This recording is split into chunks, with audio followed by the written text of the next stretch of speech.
여러분 안녕하십니까? 다시 찾아주셔서 감사합니다. 제가 앞서서 북한 공군의 최대 참사, 해군의 최대 참사를 소개했는데 구색을 맞추려니까 육군이 빠지면 안 되겠죠. 어쩌다 보니 참사를 자꾸 다루게 되는데 사실 북한군의 대형 사고는 비일비재합니다. 특히 공군이나 해군과 달리 육군은 사고 스케일이 다릅니다. 육군의 경우 대대급이 당한 사고가 1980년대 이후에만 제가 알기에 4건이나 됩니다. 그중 최악이라고 제가 생각하는 사고 하나를 오늘 말씀드리겠습니다. 이 사고는 명백한 인재입니다. 여러분, 평양 개성 고속도로는 다 아시죠? 김정은이 판문점 내려올 때 타고 내려오는 고속도로고 2007년 노무현 대통령이 육로 방문했을 때 갔던 그 도로입니다. 이 고속도로는 1987년 착공해서 1992년에 완공됐고 총 연장 170km입니다. 이 도로 공사 때 수백 명의 북한 군인들이 됐습니다. 다리를 건설 중에 교각이 붕괴돼 구에서 일하던 2개 대대 병력이 120m 아래에 떨어졌는데 1988년 4월 15일 김일성 생일을 맞이해서 급하게 총력전을 벌이다가 벌어진 일입니다. 당시 이 사고 현장에 있었던 분들도 여럿 있는데 대표적인 분이 북한군 대위 출신의 김성민 자유북한방송 대표이고 또 이만갑에 잘 나오는 이순실 씨도 이때 군 간호사로 시체 수습에 동원됐고 그 기억을 글로 남겼습니다. 이때 사망자 숫자는 얼마나 되는지 증언은 엇갈리는데 최소 잡아도 사망자 300명, 부상자 200명이 넘습니다. 이게 최소고 2개 대대가 달라붙었다니까 더 죽었을 가능성도 있지만 북한은 언론이 취재할 수도 없고 국가가 발표하지도 않으니까 정확히 알 수는 없습니다. 사고가 일어난 곳은 개성과 항해북도 금천 사이를 흐르는 예성강에 다리를 놓는 공사장이었습니다. 평양 개성 고속도로에 다리가 84개가 있는데 예성강 다리가 120m로 제일 높고 아치형으로 건설했다고 합니다. 그런데 공사 난이도가 높아서 진척이 잘 안 됐는데 군부에서 김일성이 생일인 4월 15일까지 무조건 완공하라고 지시했습니다.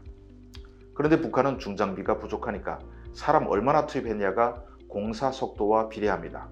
다리에서 200m 떨어진 곳에서 일했던 김성민 대표의 증언으로는 2개 대대와 기계 장비가 다리 위에 올라가서 새까맣게 달라붙어서 작업을 했습니다.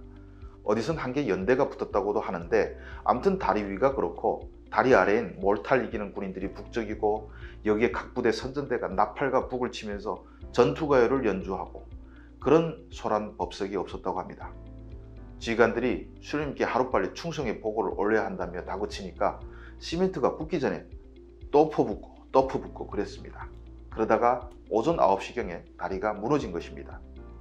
김성민 대표의 기억에 따르면 그냥 이렇게 내려앉은 것이 아니라 흘러내렸습니다.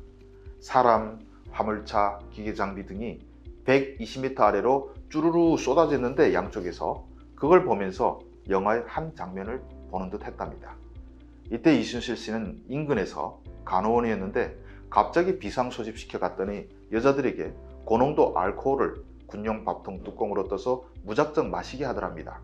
그리고 장비를 챙겨 현장에 갔는데 그 참혹함은 이루 말할 수가 없는 겁니다. 살덩이들이 뒹구는 것은 기본이고 콧구멍과 목구멍에 세멘트 몰탈이 들어가 끄끄 마지막 숨을 몰아쉬는 사람들, 철근에 꽂혀있는 사람들, 기계 장비에 끼운 사람들, 아무튼 그 처참한 광경을 자세히 묘사하지는 않겠습니다. 최소 500명 이상이 떨어져 내렸고 깔렸는데 세멘트와 같이 반죽이 된 것입니다. 더 문제는 시멘트가 빨리 굳는 시약을 넣다 보니까 겉에 있는 시신을 꺼내기도 전에 시멘트가 굳어져서 간호사들이 콘크리트에서 살점을 잡아 뜯어냈는데 그것도 몇 시간이죠.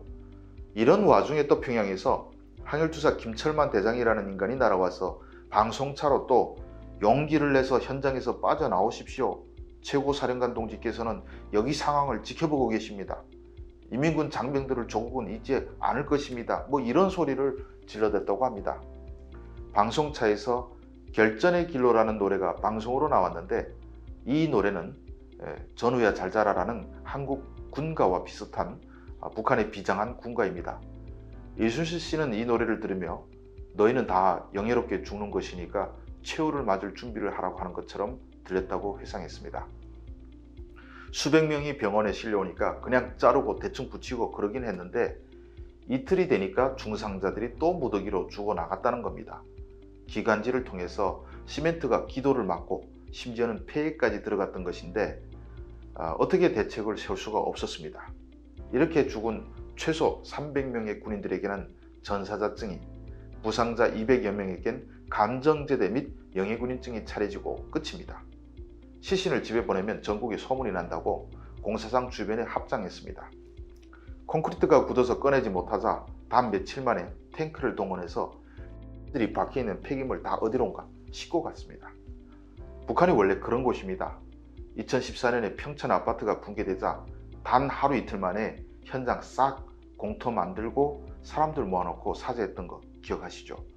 흔적 빨리 준다고 그냥 트럭 갖고 가서 그리고 먹고 다 굴착기로 담아서 버린 겁니다. 한국 같으면 상상도 못하죠. 이게 북한군에서 일어난 최대 재앙인데 아마 제가 인용한 두 분 말고 이 사고를 더 잘 아시는 분들이 탈북민 중에도 있을 겁니다.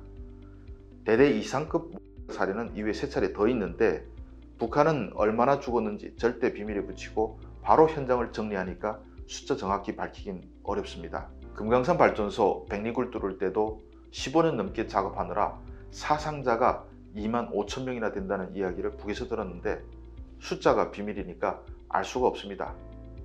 인명을 정말 하찮게 여기는 북한이 사망자 숫자를 정확히 집계하는 곳조차 있는지 의문입니다.